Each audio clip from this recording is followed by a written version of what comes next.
पीयूष जी लेखक भी हैं, साथ साथ राजनीतिक रूप से बड़े सक्रिय हैं मध्य प्रदेश में। तो बड़ी कमान संभाल के रखी थी पीयूष जी ने। नतीजे सामने हैं पीयूष भाई। बंगाल में 170 बोला था अमित शाह ने, 170 का आंकड़ा बीजेपी पार कर गई। असम में 100 बोला था, 90 से 100 कई बार बोला था, सब ऑन रिकॉर्ड है। 95 पर है।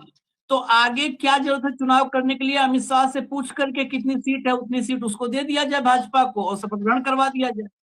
जब अमित शाह इतना एक्यूरेट बता सकते हैं तो फिर इन्हीं से सीट पूछ करके इतना खर्चा बचा ले। वो भी राष्ट्र निर्माण में लगेगा, विश्वगुरु बनाने में वो पैसा इस्तेमाल हो जाएगा। विश्वगुरु के रास्ते पर हम लोग बहुत तेज जा रहे हैं, तो उसका विश्वगुरु के रास्ते पर जो जा रहे हैं उस जिस गाड़ी से, उसमें तेल भरवाने का काम करेगा वो पैसा। और उन्हीं से पूछ करके अमित शाह से शपथ ग्रहण करवा दिया जाए उतनी सीटें बांट करके कि फला को इतना, फला को इतना। पीयूष भाई। आशीष जी, ये ठीक है, चुनाव हुआ है, उसके नतीजे आए हैं और हम लोग उस पर बात कर रहे हैं। लेकिन भारत छोड़ दीजिए, दुनिया भर के मीडिया में क्या क्या लिखा जा चुका है। हम ऑलरेडी लोकतंत्र से बाहर हैं। क्या इसको कोई चुनाव कहा जा सकता है जिसमें जो इलेक्शन कमीशन है वो एक विज्ञप्ति जारी करता है और उसमें मैंने ट्वीट करता है और धमकी देता है पार्टी को, टीएमसी ध्यान से सुन ले। फिर पहले करीब 30 लाख वोट कटते हैं, फिर और वोट कटते हैं, 91 लाख वोट खुलेआम काट दिए जाते हैं। और वो लोग जब कुछ अपनी मांग करते हैं, अपना पासपोर्ट लिए हैं, आधार कार्ड लिए हैं, पैन कार्ड लिए हैं, तमाम जो भी दस्तावेज हो सकते हैं नागरिकता के, उनको लेकर घूम रहे हैं और सुप्रीम कोर्ट कह रहा है हम एक भी जेन्युइन वोट नहीं कटने देंगे और 91 लाख वोट कट जाते हैं। तो जहां निष्पक्ष चुनाव आयोग पक्षधर हो जाए, ऊंची अदालत से कोई रेमेडी ना मिले, सरकार खुद ही अपने हिसाब से चुनाव कराए, अपने हिसाब से रिजल्ट ले आए, अपने हिसाब से जीत जाए, तो ये रिग्ड इलेक्शन और क्या होता है। इसी तरह केरल में हम देख चुके हैं कि भाजपा की मोहर लगा करके एक इलेक्शन कमीशन की विज्ञप्ति जारी होती है और उस पर भी कोई कहते हैं वो क्लरिकल भूल हो गई है। तो ये अब बात ये मान लीजिए केरल में कांग्रेस जीत गई और असम का भी नतीजा आया, लेकिन ये स्पष्ट है कि जो प्रयोग इन्होंने बंगाल में कर दिखाया है और जिसके सामने उन्होंने ये भी देख लिया है कि ना जनता कोई विरोध कर पाती है और जनता विरोध करती है। मान लीजिए कुछ इनके ऑब्जर्वर्स गए थे और जनता वहां 5-6 हजार 7 हजार आदमी खड़े हो गए थे, तो हमारा मीडिया उसे इस तरह दिखाता है जैसे वो कोई अर्बन नक्सल या आतंकवादी। जयप्रकाश नारायण लोहिया के जमाने में उस जन आंदोलन कहते थे, उसे पब्लिक की आवाज उठाना कहते थे। आज मीडिया भी कह देता है गलत कर रहे हैं। तो अगर कार्यपालिका, न्यायपालिका, विधायिका और प्रेस, ये चारों स्तंभ मिलकर लोकतंत्र की हत्या करने पे आमादा हो जाएं, तो फिर लोकतंत्र बचा कहां और कैसे बचेगा। जो अभी आपने आशंका जताई कि, या आपसे पहले पाठक जी आशंका जता रहे थे कि ये बहुमत कर लेंगे, विधायक सांसद तोड़ लेंगे, तो ये सब तो अभी आम आदमी पार्टी का कुछ दिन पहले देखा। तो अब हम कोई चाइना और रूस से कोई अलग स्थिति में नहीं है, बहुत खतरनाक स्थिति ये देश की है। अब 6-7% के जो अंतर चल रहा है भाजपा का और टीएमसी का बंगाल के अंदर, तो आप देख लेंगे लगभग इससे उतना ही वोट उन्होंने काटा। मुझसे चुनाव के पहले कई मित्र कह रहे थे कि ये संभव है कि वहां ग्रामीण क्षेत्र में बड़ी पकड़ है तृणमूल कांग्रेस की, और बहुत जगहों पर तो भाजपा खुद कहती है कि कितने बूथ पर तो उसके अभी कोई कार्यकर्ता ही नहीं है, उनकी पकड़ नहीं है। फिर महिलाओं को जो पैसा देने वाली योजनाओं का बहुत जिक्र सब जगह होता है, जो भाजपा ट्रम्प कार्ड कहती है, वो योजना वहां पहले से चल रही है। लेकिन मेरा सिर्फ ये कहना था कि जब इनने वोट काटे हैं तो कैलकुलेट करके ही काटे होंगे। जब इतना 1 करोड़ तक पहुंच गए हैं, 91 लाख तक, तो उन्हें सारे एफ एंड बट खत्म करने के बाद ही तो ये काम किया। इसको सांकेतिक तौर पे हमने देखा था कि हरियाणा चुनाव आप गौर से देखें तो लोकसभा चुनाव 2024 में जो राहुल गांधी के नेतृत्व में विपक्ष एकजुट हुआ और भाजपा को मुंह की खानी पड़ी, उसके बाद से भारत में शायद ही कोई विधानसभा चुनाव ऐसा हो जो संदेह के घेरे से परे हो। आप सब गवाह हैं कि किस तरह की बातचीत चल रही थी ये हरियाणा के चुनाव को लेकर। लोग तो ये कह रहे थे कि तूफान है, सुनामी है कांग्रेस की, परिणाम कुछ और हो जाता है। महाराष्ट्र में लोकसभा में क्या हुआ और विधानसभा में किस तरीके से चीजें पलटाई गई, और राहुल गांधी ने बराबर कई प्रेस कॉन्फ्रेंस करके वोट चोरी को साबित कर चुके हैं। तो मुझे लग रहा है कि अब ये सब दो बातें बहुत साफ हैं।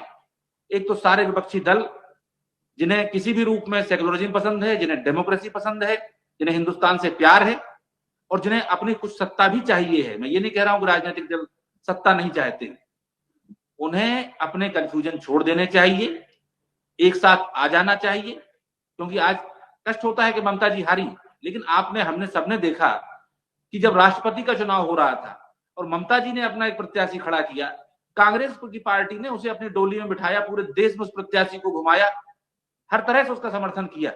लेकिन उपराष्ट्रपति का चुनाव आया तो ममता जी फिर कहीं की कहीं चली गई। जहां जिस दल ने इनका साथ दिया है वो पहले मिटा है और जो इनके खिलाफ खड़ा हुआ है वो बाद में मिटा है। इतनी बात विपक्षी दलों को समझनी चाहिए और ये भी समझना चाहिए कि 1857 की क्रांति में, और चलिए सब लोग लड़ रहे थे, लेकिन लोगों ने ये माना था कि बहादुर शाह जफर पुराना राजा है, पुराना बादशाह है, उसके पास एक लेगेसी है, तो सबने उसे अंततः अपना नेता मान लिया था। इसी तरह विपक्षी दलों को, कांग्रेस पार्टी के आज 100 सांसद हैं, कुछ राज्यों में सरकार है, कांग्रेस अपने सबसे अच्छे स्तर पर नहीं है, लेकिन इसके बावजूद उसका प्रेजेंस केरल में भी है और उसका प्रेजेंस कश्मीर में भी है। तो सारे विपक्षी दलों को किसी भी रूप में कांग्रेस के साथ आना चाहिए, उस लड़ाई को लड़ना चाहिए। और दूसरी चीज, ये तो मैं राजनीतिक बात कर रहा हूं, लेकिन जब चुनावों पर कब्जा हो चुका है, सारी संस्थाओं पर कब्जा हो चुका है, तो एक बड़े व्यापक जन आंदोलन की तैयारी होनी चाहिए। अगर जन आंदोलन नहीं होगा तो कोई तानाशाही इस तरह से हटेगी नहीं। इस पर बहुत सबको और भारत के नागरिकों को, क्योंकि आज ममता बनर्जी हटी हैं और भाजपा आ जाएगी, ये कोई अकेली बात नहीं है। बात यह है कि जनता अपने मन से सरकार नहीं चुन पा रही है।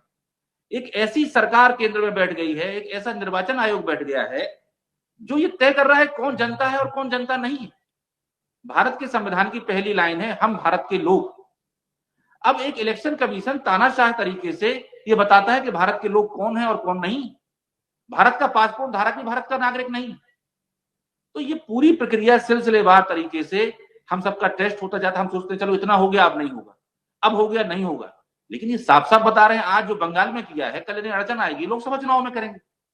फिर ईवीएम पीछे से है, फिर न्यायालय को कुछ बोलना नहीं है, आयोग साथ में है ही, मीडिया तो अभी वाहवाही कर ही रहा होगा कि ये मास्टर स्ट्रोक हो गया, ये चाणक्य नीति हो गई। तो ये स्थिति बहुत भयानक है।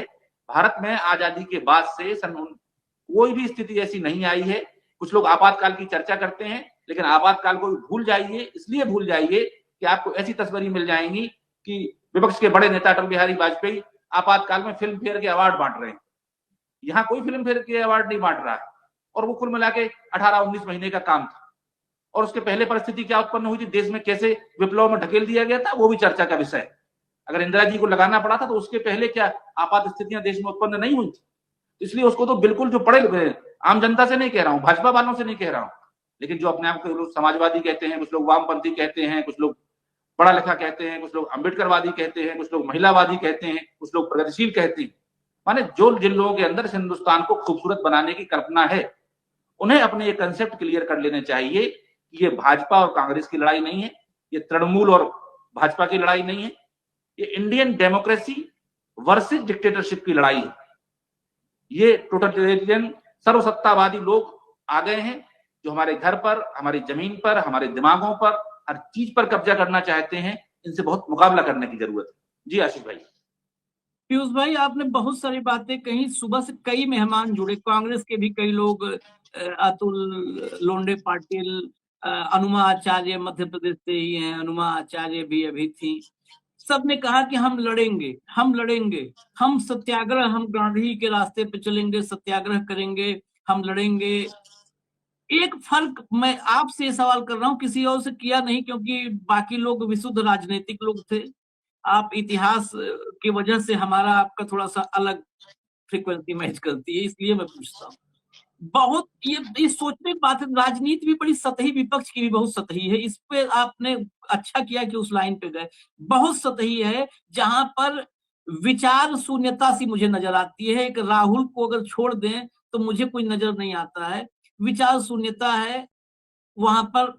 आप कैसे लड़ोगे सत्याग्रह से? बहुत अच्छी बात करते हैं, ठीक है। हम गांधी जी को नहीं, गांधी जी तो मैं भाई पूजा करता हूँ, वो आदमी, वो सब जीवित देव, मतलब जो शरीर के साथ इस धरती पर है वो देवता है। अगर देवते को मानना है तो बाबा साहेब को, गांधी को। लेकिन वो सत्याग्रह आप आज सोचोगे उस सत्याग्रह से मोदी को हराना, फर्क क्यों मैं करता हूं, ये सवाल क्यों करता हूं? गांधी और कांग्रेस या जितने स्वतंत्रता सेनानी, क्रांतिकारी, सब जो भी लड़े, पूरे देश के सामने क्लियर था कि अंग्रेज हमारा दुश्मन है। संघ को छोड़ करके पूरा देश अंग्रेजों को दुश्मन के रूप में देखता था। आज वक्त बदल गया है। आज जो जिसके खिलाफ आपकी लड़ाई है वह तो कहता है कि हम ही इस राष्ट्र के निर्माण के लिए आए हैं, हम विश्वगुरु बनाने आए हैं, हम विश्वगुरु राष्ट्र निर्माण में अपनी आहुति दीजिए। यही तो संघ और भाजपा कहती है, मतलब झांसा देती है, राष्ट्र निर्माण में पीयूष बबेले की आहुति चाहिए, राष्ट्र निर्माण में आशीष चित्रांशी की आहुति चाहिए। नहीं दे रहे हैं, ये देशद्रोही है सब, ये देशद्रोही है। राष्ट्र निर्माण में खुद को न्यौछावर कर देते हैं संघ के लोग, राष्ट्र निर्माण में भाजपा के लोग। तो जो अंग्रेज कभी भी भारत मतलब भारतीयता या राष्ट्रवाद का चोला नहीं ओढ़े थे कि वो भारत के राष्ट्रवादी हैं अंग्रेज। यहाँ पर जो है लॉर्ड माउंटबेटन भारत के राष्ट्रवाद का प्रतीक है, ये नहीं था ना। क्योंकि सत्य के आग्रह पे वो झूठ का बम्बार्डमेंट और सारे बम, जो झूठ के बम्बार्डमेंट में सारे बम होंगे, उस सारे बम का जो खोल होगा, अंदर झूठ की बारूद, ऊपर बम में खोल जो होता है कवच उसका, वो होगा राष्ट्रवाद। राष्ट्रवाद के कवच में झूठ के बारूद के साथ बम्बार्डमेंट करेगा आपके सत्य के आग्रह। क्या सत्याग्रह करोगे? मेरा दौर मैं फिर एक बात कहता हूं, इस सवाल को लंबा क्यों कर रहा हूं मैं, क्यों भारत में वामपंथ के फेल्योर पर बहुत लोग बहुत अलग अलग विचार करते हैं, लेकिन बतौर विद्यार्थी इतिहास का मैं अलग विश्लेषण करता हूं। भारत में वामपंथ क्यों पिटा, क्यों मुंह की खाया? क्योंकि वामपंथ ने भारत का वामपंथ में हमेशा माना चोरी का वामपंथ। चोरी का वामपंथ क्यों? क्योंकि लेनिन मतलब मार्क्स से लेकर के लेनिन और स्टालिन तक ने जो रूस में किया, जब माओ ने उस जो है मार्क्सवाद को जो है वहां पर चीन में लाया, तो तत्काल उसको देश काल परिस्थिति के हिसाब से परिभाषित कर दिया। वहां पर मजदूर थे, मजदूर को रिप्लेस कर दिया किसान से, क्योंकि चीन में उस वक्त औद्योगिक क्रांति नहीं हुई थी, तो वहां पर मजदूर नहीं किसान को उसने लिया, माओ ने चेंज कर दिया। हमारे यहाँ आया तो चोरी का मास्को वाला एमएन रॉय लेके आ गए। अब वो इसीलिए मैं कर रहा हूँ ये सारे एग्जाम्पल। जो सत्याग्रह गांधी का था वो अंग्रेजों के खिलाफ था। गांधी को भी नहीं पता था, नहीं हो सकता है नए सत्याग्रह की परिभाषा लिख के जाते। अगर उन्हें पता होता कि 2014 में ऐसा कोई आएगा राष्ट्रवादी शासक, तो हो सकता है सत्याग्रह की एक नई परिभाषा लिख के गए होते कि तब ऐसे लड़ना पड़ेगा तुम्हें। गांधी के सत्याग्रह को निर्विवाद रूप से इस दुनिया में सबसे ज्यादा मान्यता प्राप्त है। लेकिन गांधी का सत्याग्रह किसके खिलाफ था? आपका सत्याग्रह किसके खिलाफ है? मैं आज भी कहता हूं अंग्रेज शायद इतने इस हद तक इस मतलब इतने नीचे तक नहीं गिर सकते हैं जहां ये सब गिर सकते हैं। बहुत कठोर शब्द हैं, जहां ये गिर सकते हैं वहां अंग्रेज भी नहीं गिर सकते। आप कैसे सत्याग्रह से, मुझे आप बताओ। मैं राजनीतिक लोगों से ये सवाल करने नहीं चाहता था, क्योंकि उनके पास जवाब नहीं। वो कहेंगे कि हम जीत लेंगे, हम इंतजार करेंगे। कुछ लोगों ने कहा हम 20-25 साल बाद जनता ऊब जाएगी तब हमको वोट देने लगेगी। अरे तब तक देश में बचेगा क्या भैया? हमारी पीढ़ियां, हमारे आगे आने वाली अगर 20 साल, 25 साल, 30 साल बाद इनसे मुक्ति भी मिल जाए, जनता उब करके 30 साल या 40 साल या 50 साल बाद, आपको दोबारा आज की स्थिति आने में 5 जनरेशन आपकी बर्बाद होगी। 5 जनरेशन, आगे की 2 जनरेशन तो ये बर्बाद कर चुके हैं। 2 पीढ़ियां अभी नहीं उबर पाएंगी। अगर आज मुक्ति मिल जाए तो 2 पीढ़ियों को उबरने में लगेगा। पीयूष भाई। आशीष भाई, आपने काफी बुनियादी और जटिल सवाल किए हैं, लेकिन जो पूरा मानव सभ्यता है वो कोई स्टेगनेंट चीज नहीं है, वो एक फंसी हुई चीज नहीं है। परिस्थितियों के हिसाब से चीजें इवॉल्व करती हैं और वो अपनी परंपरा से एक रिश्ता भी रखती हैं। मैं कल ही किसी से बात कर रहा था, अपने पिताजी से ही बात कर रहा था कि वामपंथ भी आया, कम्युनिज्म कह लें, जो भी शब्द कह लें, लेकिन उसने एक बहुत बड़ा यूएसएसआर बनाया था और उसको फिर चीन ने उसको मॉडल को अपनाया। हालांकि मैं दोनों को ही मार्क्स के सिद्धांतों के हिसाब से वामपंथी नहीं मानता हूं। वो तानाशाही तो थी। अगर हम डिक्टेटरशिप और प्रोलेटेरियत लानी थी, सर्वहारा की तानाशाही लानी थी, तो वो नहीं आई। वहां कुछ तानाशाह ऊपर से बैठे हुए हैं और वो उसका नाम रखा हुआ है कम्युनिज्म या जो भी है, वो कोई कम्युनिज्म नहीं है, वो एक किस्म की तानाशाही है, जैसे अन्य देशों में भी हो जाती है। लेकिन फिर भी मैं देखता हूं कि गांधी एक ऐसे व्यक्ति रहे कि उनके बाद से उनके बिना कहे उनके मॉडल को पूरी दुनिया ने अपनाया। आज जब ट्रंप लड़ाई लड़ रहे हैं, ईरान पर बम पटक रहे हैं और वहां बच्चियां भी स्कूल में मारी गई, तो उसी अमेरिका में 80 लाख लोग खड़े हुए और उन्होंने शांतिपूर्ण प्रदर्शन किया। यूरोप में हम देखते रहते हैं इस तरह का होता है। और आप गौर से देखें तो जो हमारे आस पड़ोस के देशों में हुआ है, बांग्लादेश में जो कुछ समय पहले तख्ता पलट हुआ है, वो सत्याग्रह ही है। और हम ये अभी नेपाल में देखा है, उसके पहले श्रीलंका में हमने देखा था, अन्य देशों में भी ये देखने में आता है। अब गांधी के आंदोलन की और गांधी की व्याख्या करने में लोग चूक कर जाते हैं। गांधी की अहिंसा का मतलब किसी तरह की कायरता नहीं है किसी पर। और जो एक शब्द चलता था पैसिव रेजिस्टेंस, और गांधी के सत्याग्रह को लोगों ने अनुवाद किया अंग्रेजी में पैसिव रेजिस्टेंस, तो गांधी जी ने उस पर आपत्ति की कि भाई पैसिव शब्द हटाओ, हमारा तो सक्रिय है, निष्क्रिय प्रतिरोध नहीं है। अगर आप सबसे बड़ा आंदोलन जो हुआ असहयोग आंदोलन, मैं सबसे बड़ा कहता हूं, हमारी आजादी भारत छोड़ो के बाद मिली, लेकिन मैं असहयोग की चर्चा कर रहा हूं 1920-21 की। उसमें क्या नहीं हुआ था?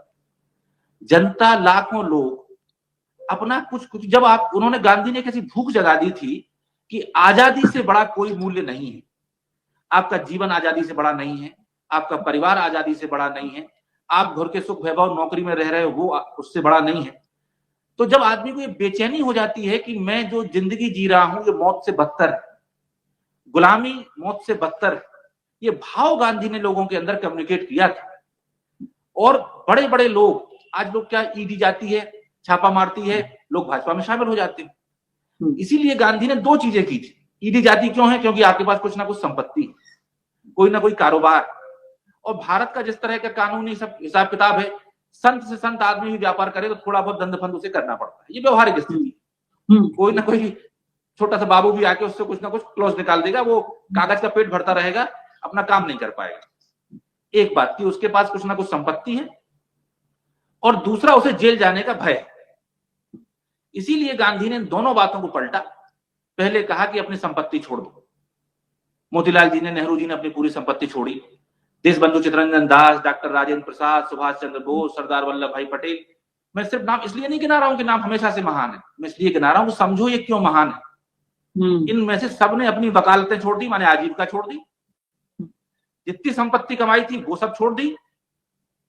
और फिर गांधी ने ये कहा कि सब चलो जेल चलते हैं, खड़े हो जाओ, कितनी जेलों में भरेंगे, तो जेल का डर निकाल दिया। राहुल गांधी जो बात कहते हैं डरो मत, राहुल गांधी भय निकालने की कोशिश कर रहा है। राहुल गांधी महात्मा गांधी नहीं है, और महात्मा गांधी कोई हो भी नहीं जाता, और उन्हें अपने उस गहराई तक जाने में समय लगेगा, लेकिन उस बात को उन्होंने पकड़ा, बाकी लोग नहीं पकड़े, कोई ईडी से, कोई इससे। तो अब ये बात है कि अगर हमें वास्तव में लोकतंत्र प्यारा है तो हमें उसके लिए कुर्बानी देनी पड़ेगी। अभी जनता का मानस, और जनता का मानस बाद में राजनीतिक दलों का मानस कुर्बानी देने का नहीं हुआ है। सत्याग्रह का मतलब ये नहीं होता है कि मैंने घोषणा कर दी कि मैं फला तारीख को 10 मई को मैं जंतर मंतर पे एक दिवसीय सत्याग्रह करूंगा, ऐसे सत्याग्रह यही मैं सुनना चाहता था, मैं वही कहना चाहता था, ये लोग सत्याग्रह ही नहीं समझते हैं।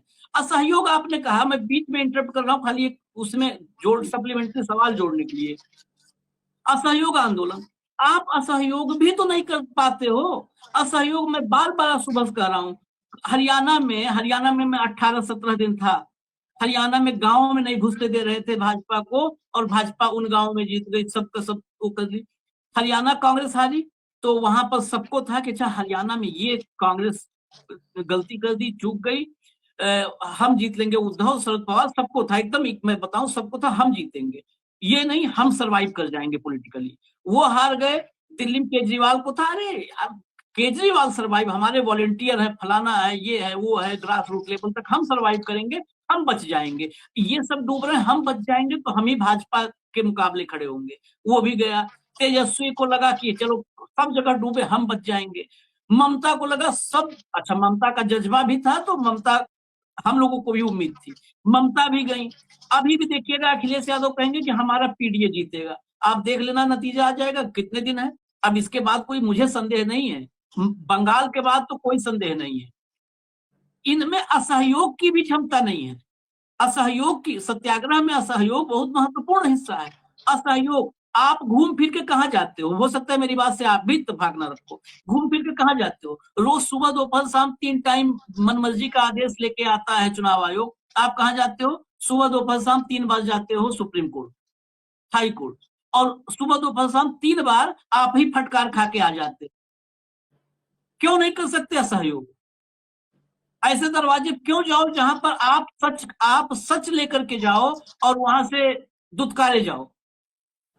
आशीष जी, इसमें मैं फिर वही गांधी वाली बात पर लौट के आऊंगा। तो दर्शकों को भी लगे कि ये कैसे मूर्खतापूर्ण बात कर रहे हैं, बात चुनाव की हो रही है, इन्हें गांधी गांधी के रट लगाए।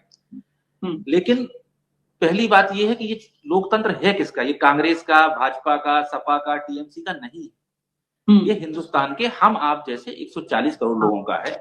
उसके एक नागरिक राहुल गांधी भी, एक नागरिक अमित शाह भी, एक नागरिक नरेंद्र मोदी। नागरिक के नाते उनका हमारा हिस्सा बराबर का है। तो हम क्या समझते हैं? तो गांधी ने जो किया था, एक भारत की बड़ी तासीर है जिसे पश्चिम मानता ही राष्ट्रवादी और संस्कृति और फलाने की सब बातें करते हैं, लेकिन बुनियादी मूल्य जो भारत का है वो त्याग है। त्याग एक ऐसा मूल्य है जिससे भारत की जनता एकदम से मोहित हो जाती है। चाहे भगवान बुद्ध ने अपना घर त्याग किया हो, चाहे महावीर ने अपना वस्त्र त्याग किया हो, चाहे भगवान राम ने अपना राजपाट का त्याग किया हो, तो जब जब कोई त्याग करता है तो ये जनता उसका बहुत सम्मान करती है। महात्मा गांधी ने जब लड़ाई शुरू की, आजादी की लड़ाई, तो सबको ये पता था कि हिंदुस्तान की जनता की आजादी के लिए लड़ रहे हैं, और उन्होंने समझाया, समझाने में समय लगा। लेकिन किसी को ये कंफ्यूजन नहीं था कि महात्मा गांधी सत्ता की लड़ाई लड़ रहे हैं, महात्मा गांधी प्रधानमंत्री होने की लड़ाई लड़ रहे हैं। और ये चीज गांधी के मामले में बहुत ईमानदारी से हुई। लेकिन मैं कहता हूं जेपी वगैरह का जो आंदोलन हुआ, उसमें जेपी को एक ऐसे व्यक्ति के तौर पर आगे रख दिया गया कि ये तो महात्मा है, इन्हें सत्ता चाहिए नहीं, जनता उनसे मोहित हुई। और फिर केजरीवाल वाला जो कांड हुआ, उसमें अन्ना हजारे को भी एक ऐसे आदमी के तौर पर पेश कर दिया गया और कस्में खाई गई कि हम गैर राजनीतिक हैं, हम सत्ता की लड़ाई नहीं लड़ेंगे। और हर बार, चाहे 1920 का गांधी हो, चाहे 1975 का जेपी हो, चाहे 2011 का अन्ना हो, कदों में कोई तमतुल्ला नहीं है। मैं सिर्फ प्रयोग की भावना की बात कर रहा हूं। तो लोगों को लगा गैर राजनीतिक हैं, और वहां जो भीड़ें आई वो चाहे बरगला के आई हो, गांधी के जमाने में जेन्युइन आई और बाकी जमाने में प्रोपेगेंडा से आई, लेकिन वो किसी पार्टी के कार्यकर्ता वहां नहीं आए थे, वो जनता आई थी। आज हमारी पार्टी भी है, दूसरी पार्टियां भी हैं, बड़ी रैली करती हैं, 1 लाख आदमी की, 2 लाख आदमी की, 10 लाख आदमी की, लेकिन अंततः वो पॉलिटिकल वर्कर्स होते हैं जो अपने घर चले जाते हैं। पूरे देश में हिंदू सम्मेलन हुए, 1 महीने 1.5 महीने पहले हुए थे। फिर उनके बहुत से काम, महिला वाहिनी बन जाएगी, फिर भगवान के नाम पे बन जाएगा, मंदिर के नाम पे बन जाएगा, इस जाति उस जाति के नाम पे बन जाएगा, और वो किसी ना किसी बहाने से अपने कार्यकर्ता को या कथित कार्यकर्ता को किसी ना किसी कॉलोनी में महीने में 1 बार भेज देते हैं। तो ये उनका जुड़ाव बना रहता है।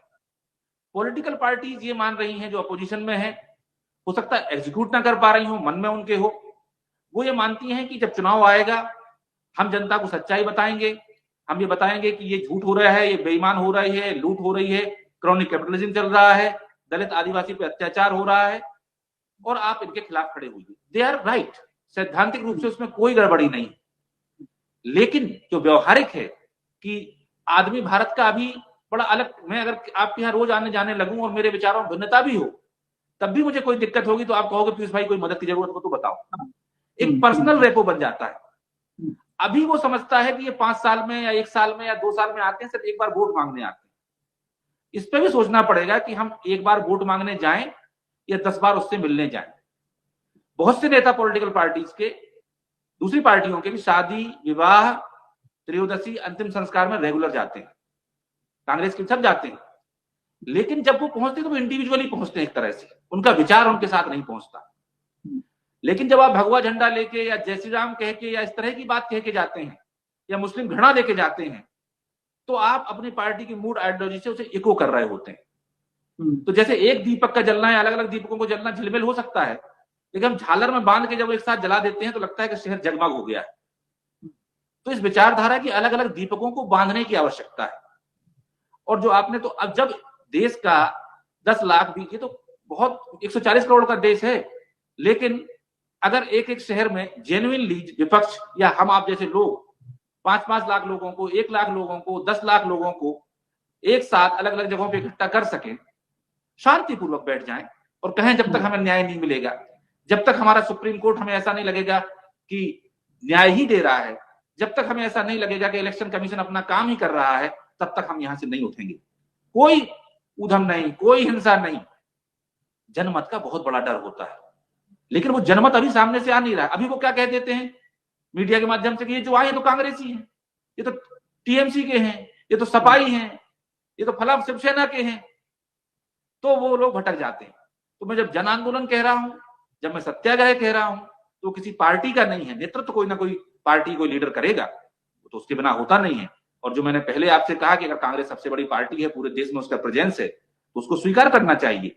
और आप याद करिए कि सन 80 के बाद जब भाजपा बनी थी और शुरू में चुनाव लड़े, तो उत्तर प्रदेश में सिर्फ 84 लोकसभा में से 8 या 10 पे भाजपा चुनाव लड़ी थी। बहुत से कंप्रोमाइज करने पड़ते हैं आगे बढ़ने के लिए, बहुत से त्याग करने पड़ते हैं, ये सब देखना पड़ेगा। हाँ, सबको ये कंप्रोमाइज करना पड़ेगा, क्योंकि आपको कंप्रोमाइज लोगों से लड़ाई लड़नी है, तो कम से कम आपस में तो कंप्रोमाइज, आपस में तो कंप्रोमाइज करो कि भाई आप अगर सत्ता के लिए आप कुर्बानी नहीं कर सकते हो अपनी, मतलब खाली सत्ता का इतना मोह है या पार्टी, बेसिकली क्या है ना, बहुत अगर व्यवहारिक बात करें तो सभी जो फोर्सेज हैं, रीजनल फोर्सेज या मतलब विपक्ष के छोटे छोटे धड़े जितने हैं, ये सबका सबके दिमाग में बिल्कुल व्यवहारिक बात हूँ, ये सब के सब कांग्रेस के ही वोट बैंक के में सेंधमारी करके बने थे। इनको लगता है कि हम कांग्रेस के सामने अगर थोड़ा सा भी झुके तो कांग्रेस का वोट बैंक कहीं शिफ्ट ना हो जाए उसके पास, तो हम तो खत्म हो जाएंगे, हम तो एक स्टेट में खत्म हो जाएंगे।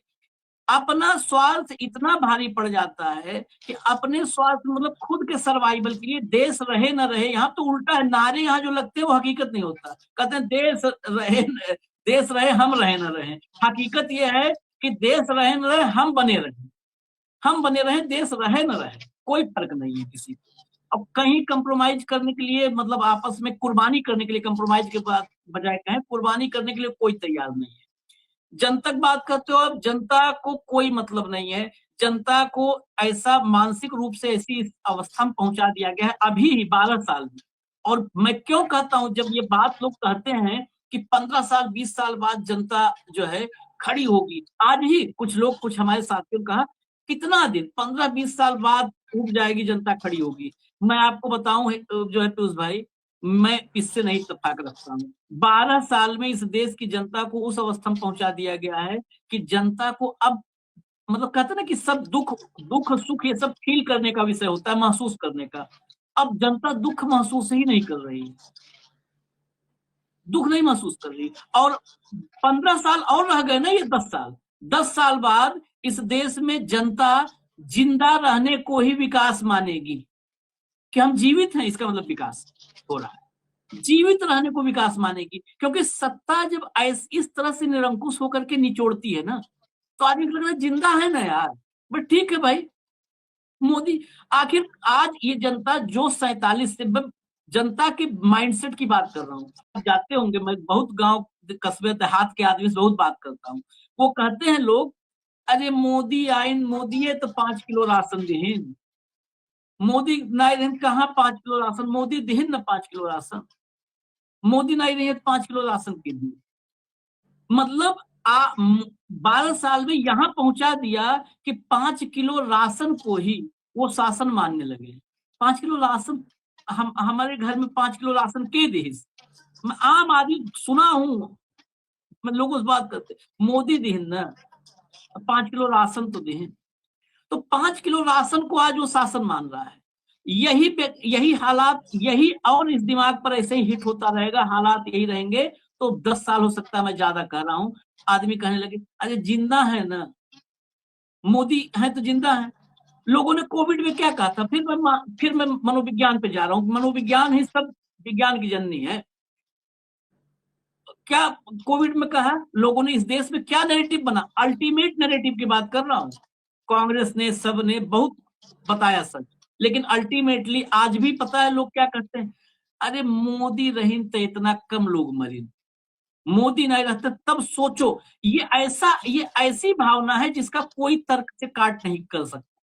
सोचो मोदी नहीं होते तो कितने मरते, मोदी थे तो इतने मरे, मोदी न होते तो कितने मरते, मोदी कम से कम एहसान मानो। ठीक है, मतलब देश भर में शमशानों में लाइन, और कहे कि मोदी थे तब इतना मरे, मोदी नहीं होते। ये भाव कि आपके दुखों के आगे 3 डॉट लगा के लिख दिया जाए, ये दुख तब है जब मोदी है, मोदी नहीं होते तो इससे ज्यादा दुख होता। मोदी, ये सबसे घातक है ये मनोभाव कि दुख है, नहीं खाना है, 2 टाइम से नहीं खाए हैं। अरे मोदी नहीं होते तो 5 टाइम हम खाना नहीं पाते, अभी तो 2 ही टाइम नहीं, तीसरे टाइम पा गए। मोदी नहीं होते तो हम 5 टाइम खाना नहीं पाते। आप इतनी तबाही में, इतना उसमें, आप पूछो मोदी है तो इतना। आज युद्ध हो रहा है, युद्ध में बहुत सारे में कुछ लोकल स्थान मतलब गांव कस्बे के लोग कहे मोदी है तो देश के इतना डंका है। कांग्रेस के साथ कहाँ कौन पूछता था? आप बताइए, आज तक भारत के इतिहास का सबसे बुरा दौर चल रहा है विदेश नीति का, लेकिन कह रहे हैं मोदी है तो इतना समझो फोन ट्रंप का आ रहा है, ट्रंप का फोन आ रहा है, मोदी नहीं होते तो कहाँ क्या होता। इसका कौन सा तोड़ है इस मनोविज्ञान का? ये तबाही तब है, जितनी तबाही है ये मोदी है तब है, मोदी नहीं होते तो और तबाही होती। अब बताइए क्या करें? आशीष भाई, इसमें बहुत आप और गहरी बात की तरफ ले जा रहे हैं। आपने कहा कि एक आम आदमी ये कहता है कि मोदी को फोन ट्रंप लगाए, ठीक है। अब वो आम आदमी वहां तो खड़ा नहीं था, इनने जो कौन सा तीर्थ बना लिया है, लोक तीर्थ, या मुझे नाम याद रहते, बदलते रहते, नाम भूल जाता हूँ, मेवा तीर्थ। प्रधानमंत्री कार्यालय के बाहर तो नहीं खड़ा था वो। उसे कैसे पता चला? उसे पता चला टेलीविजन से, उसे पता चला, कुल मिला के कहें अन्य में बहुत से नाम ले सकता हूं, लेकिन इनका जो मास प्रोपेगेंडा है, गोदी मीडिया है, सोशल मीडिया उसका पार्ट है, उस मास प्रोपेगेंडा से ये बात आगे गई। तो अब जब गई, और जो मैंने पहले कहा कि इनके लोग मिलते जुलते रहते हैं, जाके बाजार में इनका आदमी बैठा है, कहीं बैठा है, उसने उस बात को दी। अब हर आदमी वकील नहीं है। एक बड़ा मनोविज्ञान के हिसाब से देखेंगे तो आदमी अपनी आंख से कुछ नहीं देखता, उसे जो दिखाया जाता है वो देखता है ज्यादातर आदमी। तो टेलीविजन वगैरह ऐसे सब दिखा रहा है, और मान लो उसी बात को कोर्ट भी कह दे कि ये सही है, तो फिर तो आदमी कहता है बिल्कुल सही है। इस सत्याग्रह इसी सिर्फ ये नहीं होता कि हम युद्ध करना है। जो आदमी चोर होता है, नकाबपोश होता है, उसका नकाब हटा देना होता है।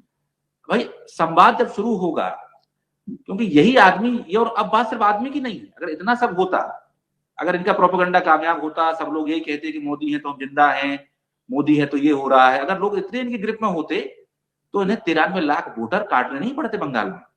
हाँ, इन्हें SIR सब जगह बिहार में नहीं करानी पड़ती, और इन्हें नीतीश कुमार या शिवसेना या अकाली दल या बीजू जनता दल जैसी पार्टियों को हड़प नहीं करना पड़ता। जनता नाराज है। गैस की लाइन में जब धूप में आदमी लगता है तो उसे उस समय गुस्सा आता है। जब आदमी का बच्चा नहीं पढ़ पाता है, जब उसे परचून की दुकान पर जाइए तो छोटा छोटा से पाउच में सामान आने लगा है। जो पाव भर तेल ले सकता था आदमी, एक गरीब आदमी, वो 100 ग्राम और 50 ग्राम लेके जाता है कि आज की रोटी तो खा ले। और फिर वो ये भी देखता है कि हमारी तनख्वाह तो बढ़ नहीं रही है, हमारी मजदूरी तो उस अनुपात में बढ़ नहीं रही। सुबह लेबर चौक पे मजदूर जाता है, मैं देखता हूँ, मेरी आदत है ये सब चीजें देखने की, उस आधे से ज्यादा बैठे रहते हैं, उन्हें काम नहीं मिलता है। और ये भी मैं बता दूं आपको, इस सब प्रोपेगेंडा के बावजूद लोग जान रहे हैं कि बेईमान है और बेईमानी हो रही है। हमारी एक दीदी है इस रिश्ते की, उनसे हम कभी कभी मिलते, कट्टर समर्थक है मोदी जी। तो उनसे जरूर मिलता हूँ कि जिस दिन इनका पैरामीटर नीचे आ जाएगा उस दिन ही सरकार चली जाएगी। तो उनसे मैं हफ्ते 10 दिन जरूर बात कर लेता हूँ। तो बंगाल वाले पे तो वो भी बोली कि हाँ वोट तो इन्हें सब काट डाले। तो ये जो बात है वो जा रहा है। इसलिए अब बात दूसरे स्तर पर चली गई है। अब बात सिर्फ यहां नहीं है कि जनता को इन्हें बरगला लिया है। जनता को बरगलाने का दौर या तो बीत चुका है या लगभग बीतने वाला है। इसीलिए इन्होंने जनता को खारिज करना शुरू कर दिया। अब हम तानाशाही में आ गए। अब तक था कि मोदी अपने प्रोपेगेंडा से, अपने विचारधारा से, हिंदुत्व से या एक धर्म विशेष के प्रति घृणा से, जातिवादी समीकरणों से इस सबको बना के चल रहे हैं और सरकार में आ जाते हैं, वो लोकप्रिय हैं। अब उनकी लोकप्रियता सिर्फ टेलीविजन के एंकरों के पास बची। जनता में वो अपने उस क्रिटिकल रीजन से, उस लिटमस टेस्ट के नीचे आ चुके। इसीलिए ये वोटों की चोरियां हो रही हैं और तानाशाही में हम आ गए। पहले वो डेमागोग थे, अब वो डिक्टेटर है। इसके लिए जन आंदोलन ही एकमात्र विकल्प है। जब चुनाव होंगे नहीं तो चुनाव जीतोगे कैसे? आशीष भाई, मैं एक बात और कहूंगा कि एक मित्र हमारे काफी देर से बैठे हुए हैं, अगर आप मुझे अनुमति दें तो दे सके तो मैं इजाजत चाहूंगा। नहीं, बिल्कुल बिल्कुल बिल्कुल। अब तो हम वाइंड अप ही करने के कगार पर है। बस फाइनल एक टिप्पणी 30 सेकंड की, ज्यादा नहीं, भाव से लेकर के हम वाइंड अप ही करेंगे, क्योंकि नतीजे आ गए। इन नतीजों को कितना जो है मथेंगे हम लोग, नतीजे आ गए हैं तो माना जाए यही नतीजे हैं भाऊ। अब तो इसी को मान लेना चाहिए नतीजे हैं। अब इसमें क्या है, क्योंकि सब जहां जहां पहुंचना था भाजपा को पहुंच गई सब जगह। नहीं, भाजपा को जहां पहुंचना था पहुंच गए। और जो अभी कह रहे थे हमारे मित्र कि अब ये दादागिरी पे उतर आए, ये 2024 में ही इनको समझ में आ गया था कि हमको लोगों ने बैसाखियों पे लाया है। 2024 के नतीजे लोकसभा के 180 सीटों पे जीते थे, 60 सीटें जुगाड़ से जीते, जो एडीआर की रिपोर्ट है मशीनों के साथ, और ऐसा करके 240 फिर भी बैसाखियों पे आए।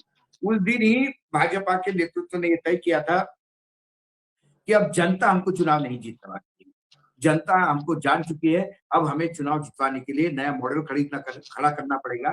और वो मॉडल खड़ा कर दिया, कहीं वोट बढ़ा के, कहीं 5 बजे के बाद वोटिंग करवा के, कहीं मशीनें रिप्लेस करवा के, कई खेल हर राज्य में अलग अलग नतीजे, चुनाव के नतीजे होते रहे। और न्यायपालिका जो एकमात्र ऐसी एक जगह थी कि जहां कोई भी गड़बड़ी हो तो उस पे उंगली उठा सकती थी, वो मौन व्रत में चली गई, वो एस्कॉर्ट करने लगी, ऑन द अदर हैंड वो पर्दा डालने लगी चुनाव आयोग के कुकर्मों पे। तो फिर यही होना था। बिहार में क्या एसआईआर हुआ और बंगाल में क्या एसआईआर हुआ? यदि एसआईआर देश में होता है तो सब जगह एक जैसा होना चाहिए।